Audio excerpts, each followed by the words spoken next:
नमस्कार, this is S के सिंह और आप देख रहे हैं मेरा यूट्यूब चैनल द पीपल के खबरों की खबर प्रोग्राम में आपका बहुत बहुत स्वागत है।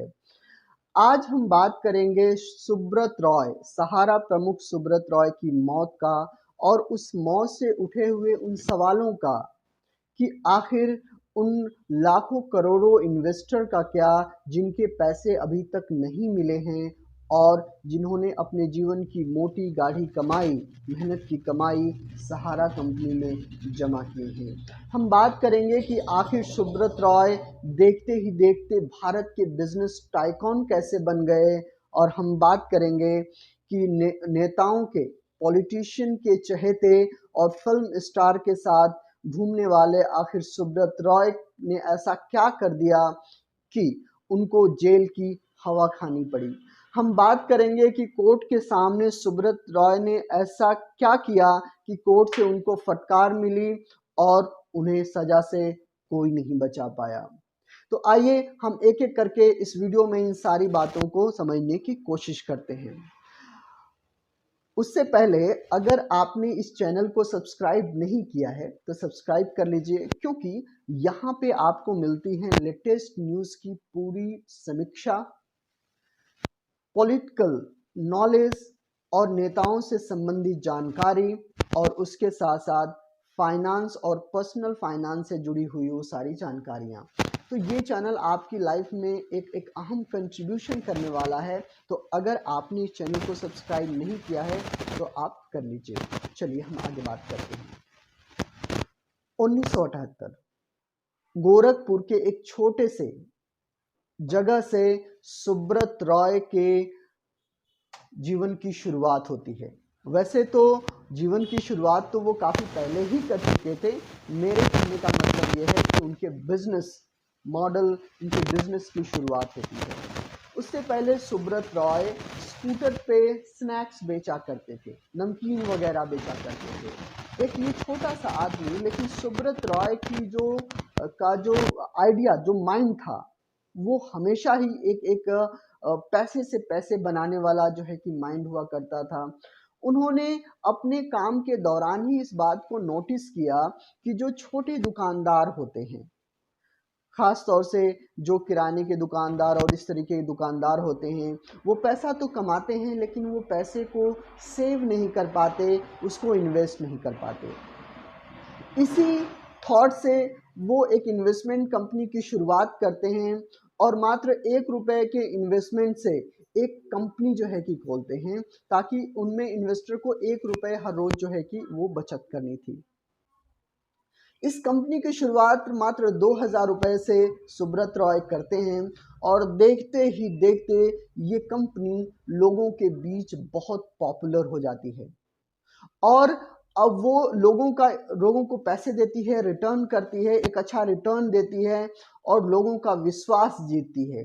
देखते ही देखते 13 करोड़ से भी ज़्यादा इन्वेस्टर सुब्रत रॉय की इस पूरी थॉट से, उनके विचार से जुड़ जाते हैं और वहीं शुरू होता है सहारा का बिजनेस जर्नी। मैं आपको बता दूं कि सहारा देखते ही देखते एक बड़ा बिजनेस टाइकॉन बन जाता है। सहारा, और अगर मैं सहारा कंपनी की बात करूं तो सहारा कंपनी में real estate, infrastructure, housing, health care जैसी जो है कि बहुत सारे सेगमेंट में सहारा अपनी जो है कि वो पैठ बनाती है। और मैं आपको बता दूं कि रेलवे के बाद कम से कम 11 लाख एम्प्लॉय को सहारा रोजगार देने का काम करती है और रेलवे के बाद सहारा एक ऐसी कंपनी थी जिसके ज़्यादा से ज़्यादा एम्प्लॉय थे। ये पूरा सहारा का जो पूरा कल्ट था, उसका जो पूरा विस्तार था, इतनी तेज होता है कि उसको देखकर सभी की आंखें चौंधिया जाती हैं। मैं आपको बता दूं कि जब सहारा अपने पूरे बूम पे था, उस समय सहारा क्रिकेट इंडियन टीम को स्पॉन्सर कर रहा था। कई साल आपने देखा होगा कि पहले जो क्रिकेटर क्रिकेट खेलते थे, उनके जर्सी, उनके जो जो पहनते थे उन पे सहारा का नाम होता था, सहारा का लोगो होता था। इसके साथ साथ इधर सहारा उधर सहारा, चारों तरफ सहारा सहारा ही सहारा था। लेकिन अचानक कोर्ट के एक फैसले ने सहारा को बेसहारा कर दिया। मैं आपको बता दूं कि उस समय जब सहारा बूम पे था, अमेरिका के 2 होटल उस समय सुर्खियों में थे, जो कि सिर्फ वो अमेरिका के एक एक वर्ल्ड के अच्छे होटलों में जो है कि गिने जाते थे। इसके साथ साथ मुंबई के पास बहुत सारे ज़मीनों का विस्तार और उसमें हाउसिंग प्रोजेक्ट का विस्तार। इसके साथ साथ जो सबसे ज़्यादा चर्चित था वो था सहारा सिटी। मैं आपको बता दूं कि सहारा सिटी जो था वो इतना बड़ा था कि उसमें हेलीपैड भी था, उसमें हॉस्पिटल भी था, उसमें आपका थिएटर भी था, और इसके साथ साथ पेट्रोल पंप्स भी जो है कि उसमें थे।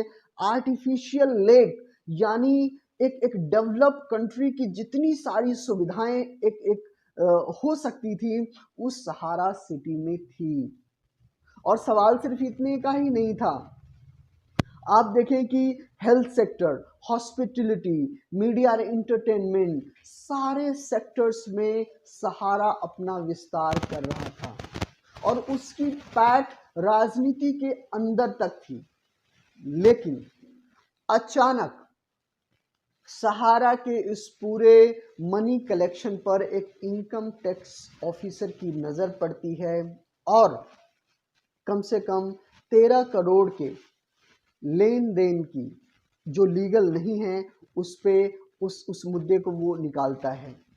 जब सहारा से ये पूछा जाता है कि भाई ये पैसे कहाँ से आए हैं, तो उस समय सहारा का जवाब था कि ये बड़े बड़े लीडर्स के पैसे थे। उन बड़े बड़े लीडर्स का नाम ना निकल जाए इसलिए उस इनकम टैक्स ऑफिसर का तबादला हो जाता है, वो केस यहीं पर दब जाता है।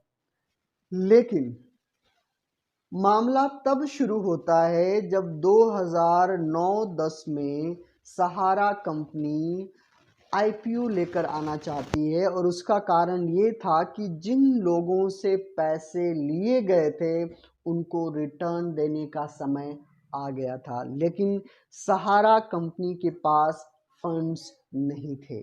तो सहारा कंपनी एक आईपीओ के थ्रू पैसा इकट्ठा करना चाहती थी और इसके लिए वो सेबी के पास एप्लीकेशन देती है।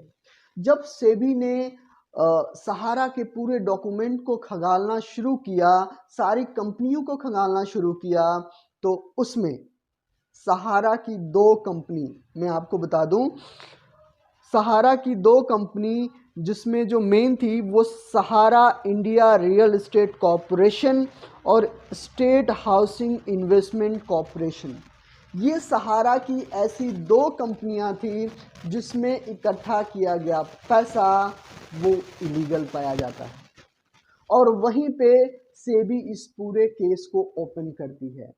मैं आपको बता दूं कि इन दोनों कंपनियों में कम से कम 24,000 करोड़ के लेन देन की अनियमितता पाई जाती है, जिसमें लगभग 2.5 करोड़ लोगों ने जो है कि इसमें इन्वेस्टमेंट किया था, और यहीं से शुरू होता है सहारा का डाउनफॉल। मैं आपको बता दूं कि जब ये पूरा केस सेबी कोर्ट के सामने आता है तो कोर्ट भी इस चीज़ को मानता है कि आपने जो पैसे इकट्ठे किए हैं वो कानूनी तौर पे इकट्ठे नहीं किए हैं, और ये आपको पैसे आपके इन्वेस्टरों को रिटर्न करने पड़ेंगे। और सिर्फ यहीं पे मामला ख़त्म नहीं होता। सबसे पहले सहारा सेबी के इस डिसीजन के खिलाफ कोर्ट में जाती है, हाई कोर्ट में जाती है, वहाँ पे भी वो मुकदमा हार जाती है। फिर वो सुप्रीम कोर्ट में जाती है, वहाँ पे भी वो मुकदमा हार जाती है, और सुप्रीम कोर्ट सहारा प्रमुख सुब्रत रॉय को ये ऑर्डर देता है कि आपके सभी इन्वेस्टरों के पैसे 3 महीने के अंदर रिटर्न करना है, वो भी 15% ब्याज के साथ।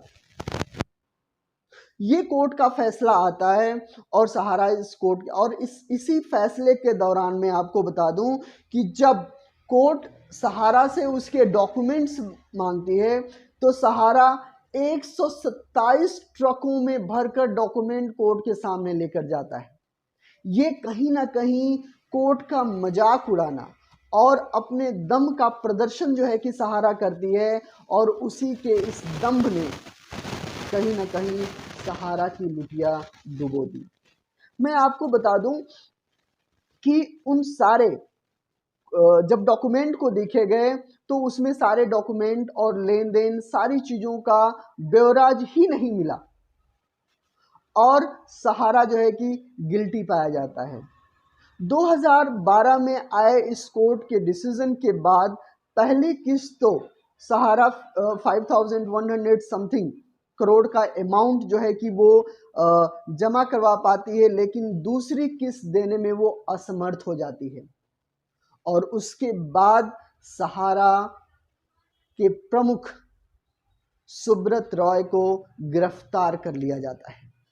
मैं आपको बता दूं कि सहारा का जो ये डाउनफॉल था, उसके बाद एक एक करके सहारा की जो कंपनियां हैं वो नीचे चली जाती हैं। और अभी कुछ दिनों पहले जब सहारा प्रमुख की मदर की डेथ हुई थी, उस समय सहारा प्रमुख सुब्रत रॉय पैरोल पे आए थे। उसके बाद वो बाहर ही थे और एक बीमारी के दौरान मुंबई में उनकी अभी आज के दिन में मौत हो जाती है। लेकिन सबसे बड़ा सवाल ये खड़ा होता है कि आखिर में उन लोगों के पैसों का क्या जो अभी भी अपने पैसों की राह देख रहे हैं।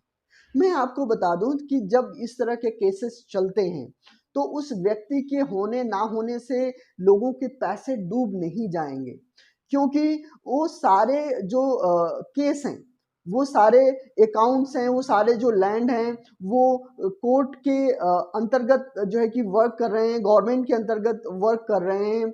और जिस तरीके से वो सारा प्रोसीजर चल रहा था वैसे ही ये सारा प्रोसीजर चलता रहेगा। और अगर कोर्ट समर्थ अपने आप को पाता है उन पूंजी के बेस पे, जितना एसेट सहारा के पास बचा हुआ है कि वो लोगों के पैसे रिटर्न कर पाए, तो वो पैसे रिटर्न होंगे, नहीं तो अब तो ये भविष्य ही बताएगा कि आखिर उन लोगों के पैसों का क्या। तो आज के वीडियो में बस इतना ही। और अगर आपने अभी तक इस चैनल को सब्सक्राइब नहीं किया है तो कर लीजिए, क्योंकि इसी तरीके की इंफॉर्मेटिव वीडियो